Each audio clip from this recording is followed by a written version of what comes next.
নামাজরত অবস্থায় বাবাকে কুপিয়ে হত্যা করল পাষণ্ড ছেলে। স্থানীয়রা জানান, মোবাইল ফোন ব্যবহার করতে নিষেধ করায় বাবার উপর ক্ষিপ্ত হয়ে এমন ন্যাক্কারজনক কাণ্ড ঘটান নিহতের একমাত্র ছেলে মাদ্রাসা পড়ুয়া রিফাত।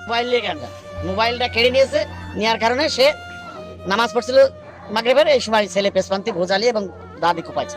22 মার্চ সন্ধ্যায় তারাবির নামাজের সময় বিভৎস এই ঘটনাটি ঘটে। জানা যায়, চুয়াডাঙ্গা পৌর শহরের পলাশপাড়া এলাকার বাসিন্দা দদুল হোসেন দীর্ঘদিন প্রবাস যাপনের পর দেশে ফিরে ক্ষুদ্র ব্যবসা করে সংসার চালাতেন। তার একমাত্র ছেলে ও এক মেয়ের মধ্যে ছেলে কে এম রিফাত স্থানীয় একটি মাদ্রাসায় 10ম শ্রেণীর ছাত্র। ছেলে মোবাইল চায়, বাপ মোবাইল দেয় না।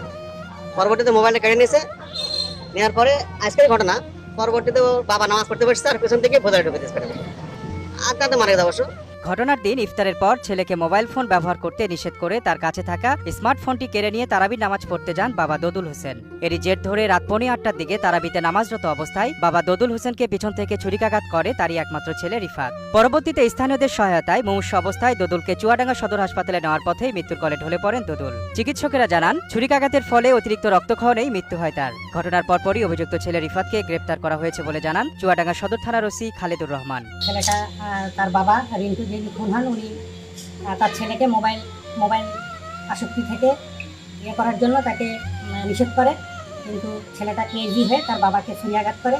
পরে তাকে মুমূর্ষু অবস্থায় চুয়াডাঙ্গা সদর হাসপাতালে আনা হয়। সেখানে কর্তব্যরত চিকিৎসক তাকে মৃত ঘোষণা করে।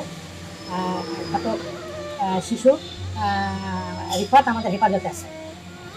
তদন্ত চলছে, বাকিটা আছে।